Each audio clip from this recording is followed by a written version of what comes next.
Good afternoon. Welcome to another AMA, Ask Me Anything. I am Mayor Tom Dermody for the City of LaPorte, and each week we come on to take your questions and kind of update you what's been happening in the community. We're going to take a break off COVID and the COVID-related questions that you might have. And today we've got someone I'm excited about, Police Chief Paul Brettin of the LaPorte City Police. And Chief, welcome. Thank you. So, Chief, first of all, we got to get the background. When I won the election, new administration, we brought in a new team of leadership at the city police. Nate Toady, who is our assistant police chief, and again, Paul Brettin. Tell us a little bit about yourself, how long you've been in, working for the city, and so forth. Well, as I told the new recruits this morning, when I went to police academy, we rode horses over there. But I've been on 26 years. I've worked at patrol, the majority of it, nighttime. I've worked street level drugs, worked the detective bureau, and got promoted through the ranks from corporal to sergeant, captain, and ultimately chief of police named by you in January, which was an honor to is a goal I never even thought of until the last several years. Well, I'll tell you what. So let's talk about that, because one of the things that I heard when we got ready to take over from the officers is take the cuffs off, right? Take the restraints off. Right. Let me do my job. And I think that's something that you and I have both agreed upon. Tell a little bit, especially about the young, more aggressive officers. What does that mean, and how happy they are? Well, basically, when you get into this job, you want to be active. You want to be as active as you possibly can. We came from a culture before where we felt our hands were tied. There was no pursuit policy. Just so many of the policies needed to be rehabbed. We've done that. That was huge for us to do that. The officers are excited. They know that I'm not second guessing everything they do. That's their supervision's working alongside them.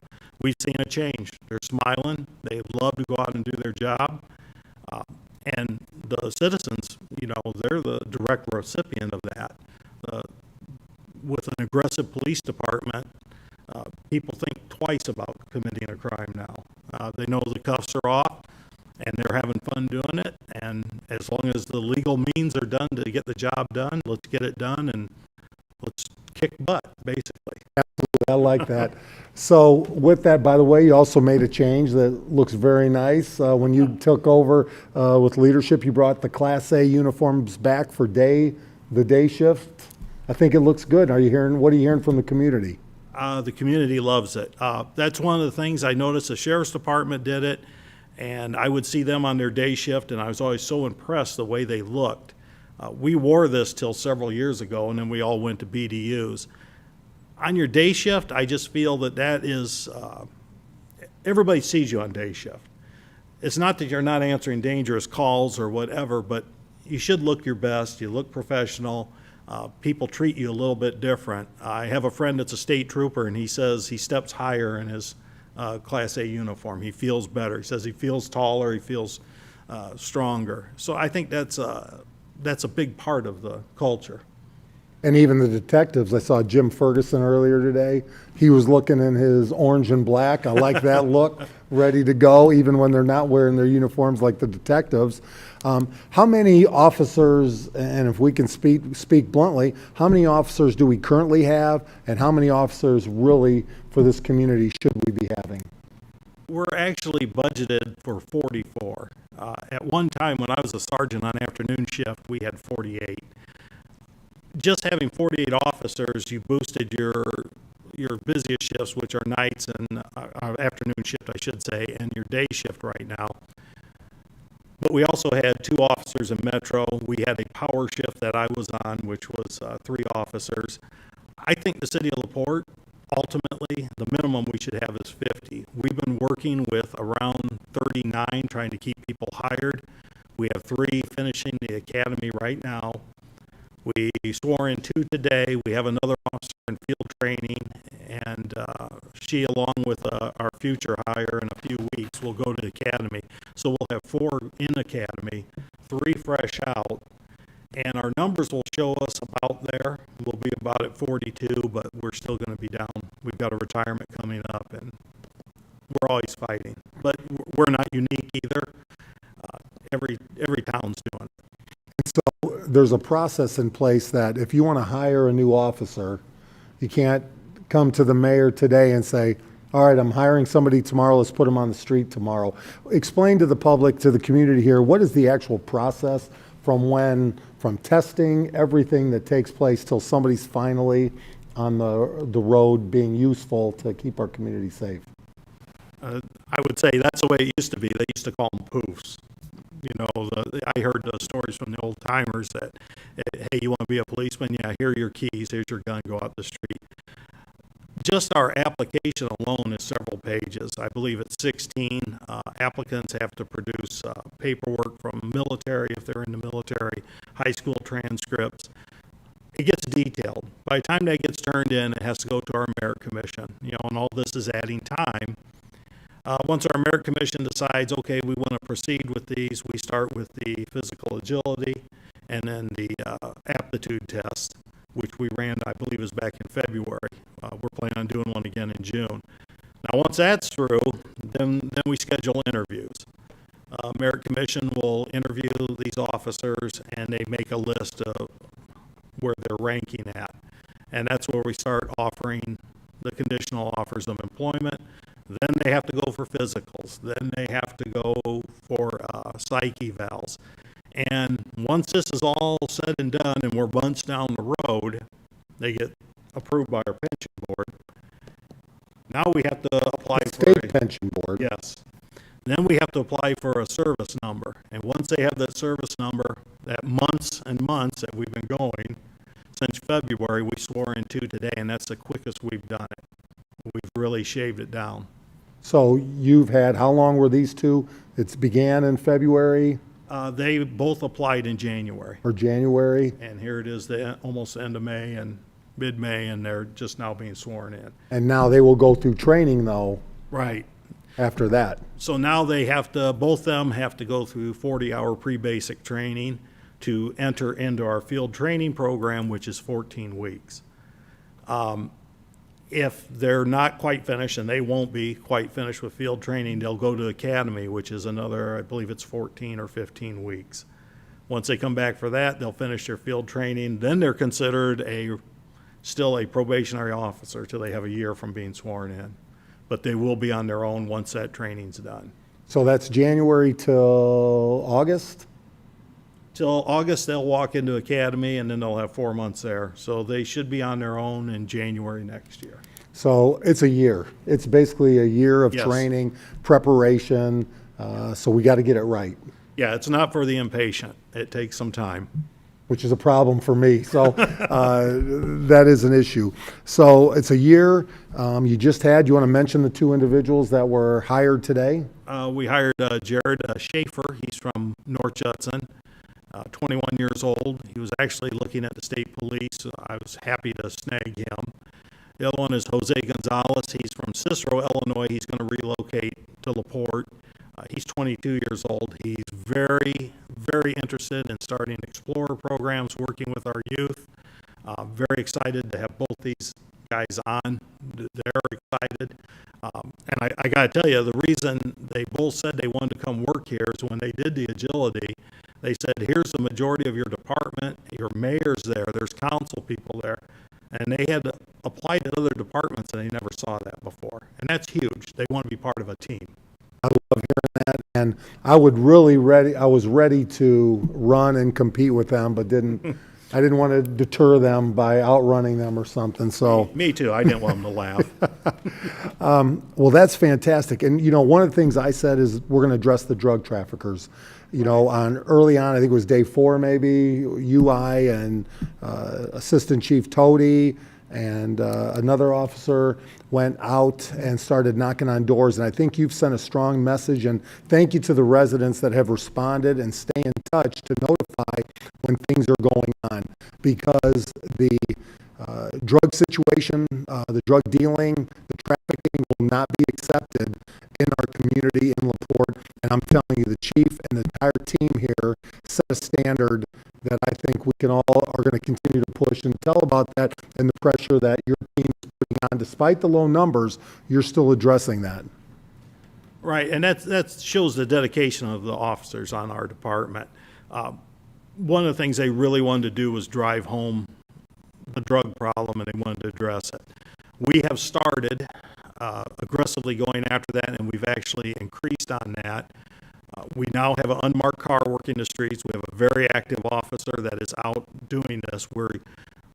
You and I discussed this. We started some overtime for these guys to go out and work the street level drugs. I work street level drugs. That's where it begins. You got to hit the streets. You talk to the citizens. You take their complaints. That's how we drive them out of here. If you see it, report it to us. These guys are going to take care of it. Great.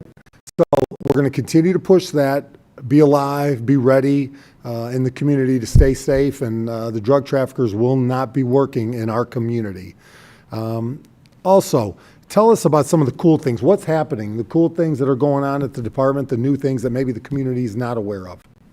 I don't know how cool they are, but one of the biggest things I did was Nate and I are called the cleaners. We started cleaning out so many different things in there. We've changed the way guys work. I don't interfere with the Bureau. He doesn't interfere with the Bureau.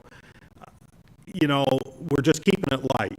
We have fun within the walls. Probably there's a lot of laughter. There's a lot of shenanigans as far as practical jokes. And I think lifting that spirit is how you get guys to work together. That and, lifting these restrictions. I see them, they're smiling. They come to me and they say how much they enjoy their jobs now. And I love hearing it. And it's them that do this. They're the backbone.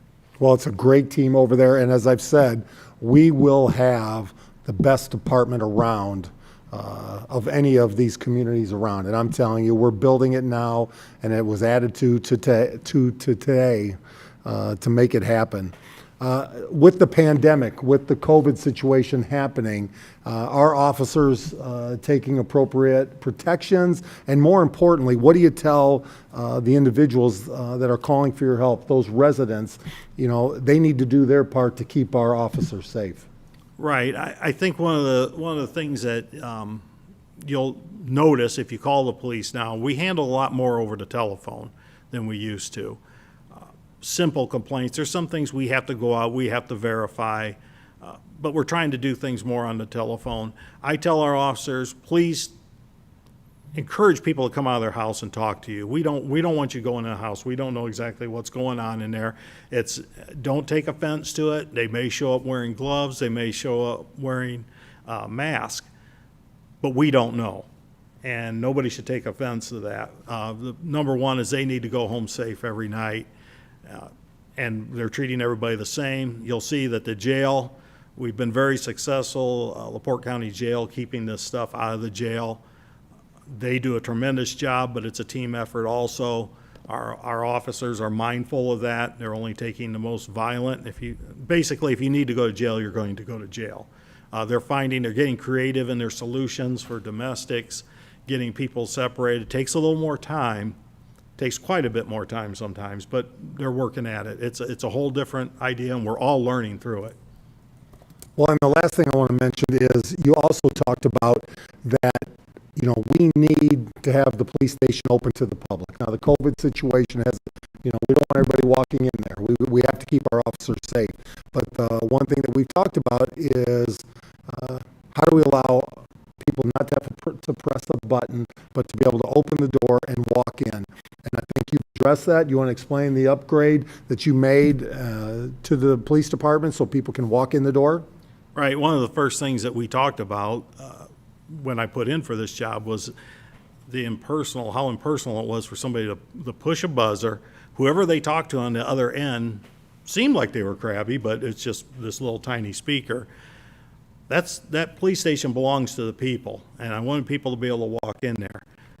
With your approval and the Board of Works approval, we got the bulletproof windows put in. We replaced the screens that were wide open where people were right on you. They could talk to you.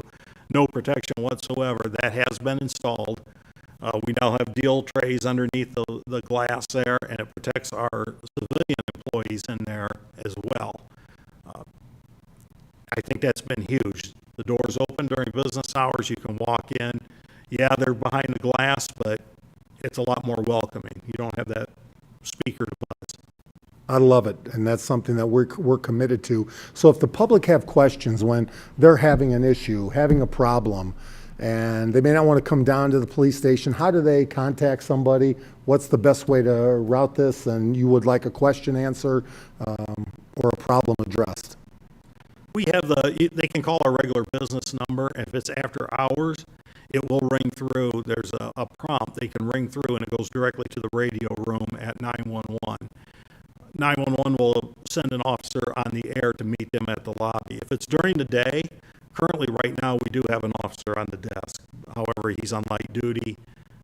I don't know how often he'll be there, but they can come in at any time. They can address our civilian records personnel, and they'll get a police officer there to talk to them if need be. But the telephone, that's the easiest way. Just push a prompt if it's not an emergency, and it'll go to the radio room. And that phone number again, the 362? 362-9446. 9446. 362, I should know that. 362-9446. Well, are there any questions? Are we going to let Chief Brettin off the hook without any questions? That's fantastic. Again, LaPorte will be the best department around, and we're building there now. If you have questions, please call Chief Brettin at 362-9446. He and Assistant Toady and actually the entire team are out and about every day. You can find them. They're not hiding in an office. They are traveling the streets, checking in with the community, and even despite the COVID, you still seem to have everybody out and about checking on, knowing what's going on in LaPorte. Right, and I checked our calls for service. We're right about the same as we were last year. So our officers are out there. They're not changing any way they do anything. We've had a few officers we thought were exposed that we had tested. But you know what? Nobody's complained about it. They all go out, they do their job. This is what they swore to do, and I'm very proud of all of them, how they've responded to all this. Well, I'll leave you as this first portion of it from Kylene Fuller that said he is doing a great job. So that's a good way to end, and it's the entire team. So please continue to support our police officers. If there are issues, please call at 362-9446. And I guess one question didn't come across. Are ride-alongs still available? Yes, they are. We do require a background check, obviously, and you must be 18 years old or older. How about the COVID? You allow during the COVID situation? I've been letting the officers make that decision right now. It's probably not a real good idea right now. We do have a reserve program. A lot of our reserves ride with our officers, and they have asked me if they can ride. I leave that up to individual officer. Some aren't as worried about it as others, but we do take our temperatures at the department, and that would be expected if you came in to ride. Just don't touch your face. If you want to ride, don't get in and touch your face. So, great. Chief Brettin, we'll let you go back to keeping us safe. Thank you very much. I'll give you a little elbow drop and continue your great work. Thank you. So as we talk about that, things that I wanted to mention, some reminders. Brentwoods of LaPorte is having a Stuff the Bus food drive to benefit the LaPorte Salvation Army. That's Brentwoods of LaPorte is having Stuff the Bus food drive to benefit the LaPorte Salvation Army. It is running from May 27th through the 29th, and their goal is to collect 200 pounds of food. You can drop donations off at the Brentwood location at 2002 Andrew Avenue, and the drop-off is completely contactless. Because Memorial Day is this weekend, we will not be having a pizza delivery at LaPorte High School. Slicer Pizza Day will be postponed for 1 week, and we'll continue to move there after that as well. Transport is extending its free rides through the end of the month. They're only providing trips for essential travel only, and their hours are 6 a.m. to 7 p.m. Monday through Friday. They will also have a couple buses running on Memorial Day from 8 to 4. All rides can be scheduled through dispatch at 8274. That's 362-8274. Also, there is PPE for you businesses or individuals that are looking for PPE by a local company. Check out our Facebook page, the City of LaPorte Facebook page, and check out the local companies that are making a difference by producing PPE. As we did mention, Memorial Day, our service will be online virtually this coming Monday. We, along with the American Legion and the VFW, want to do everything we can to protect everybody in LaPorte. The ceremony will be at 11 a.m. this Monday, and you can watch it live here on the City of LaPorte Facebook page or our YouTube channel.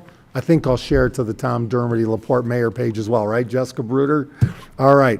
And if you haven't gone already to subscribe to our YouTube channel, please do. We've got some pretty exciting things coming, and subscribing is a great way to stay informed.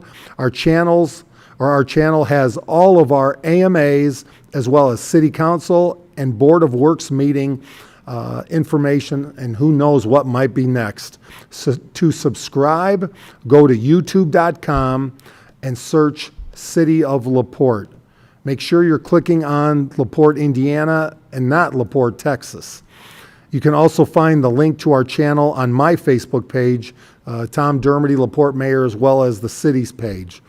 And I do want to mention, if you haven't heard, a couple things. Flaherty and Collins, the high-end apartment complex, is scheduled to break ground in July. We have Rural King coming to the West End Mall. And then also Tidma Bakery, that has been on many individuals' minds for years. Great support from Marianne Richards and Tom Casey. I'm telling you, Tidma Bakery will be demolished, hopefully sometime in the month of July, finally after all these years. So a lot of things are happening. I'm always accessible. I'm always available at 363-7293 is my cell. Text me or message me on Tom Dermody, LaPorte Mayor Facebook page. And I'm looking to see how close will the police be monitoring the fireworks. Maybe I can get Chief to just yell out an answer. Will you be monitoring fireworks on the 4th? I'm sure we will be. We always do. They always do, and I'm sure they will be here. So with that, I'll ask Rural King, supportive. We love the Delormes. They're a subscriber of YouTube as well as being excited about Rural King. Are there any other comments or questions that need to be addressed at this time? We will be going to Tuesday exclusively at 2 o'clock, doing our AMAs, Ask Me Anything, and we'll be updating you on all types of different things going on in departments. So let's see if we have any other questions. I think, is that it? You're going to let me off easy today. Again, 363-7293. Keep up the support. And don't forget, if you have 5 minutes, take 5, clean up some trash, garbage around the community, take a picture, put it on Facebook, and send it to Jess Bruder at the City of LaPorte, and we'll make sure you get a LaPorte Proud orange t-shirt. I think Sherry Shelton has one, and I know she's proud wearing it. So let's see. We've got plenty more to hand out. Take 5, especially over this 3-day weekend, and we will talk again soon. So for this, we'll see you next Tuesday. Everybody have a fantastic Memorial Day weekend coming up.